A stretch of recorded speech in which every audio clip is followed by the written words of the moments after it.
قول لا اله الا الله محمد رسول الله. ترى احنا متقدمين وقطع البرنامج طلعني برا. متقدمين بكم؟ 100,000 ولا 80,000 ولا تقدموا ولا شيء. الجولة هذه حسمت لنا، احنا اللي خذيناها.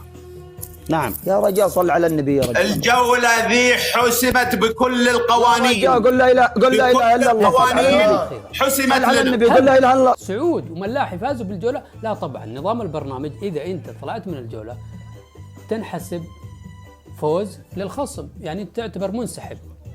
أنا أدري خطأ تقني لكن أنت تعتبر منسحب. فالفائز بالنقاط، شوفوا التوب هنا عندك. هنا التوبات: الأمير 6,800,000، ملاحي 2,500,000، سعود القحطاني 6,200,000، الحربي 1,800,000. إذا مجموع نقاط ملاحي وسعود كم؟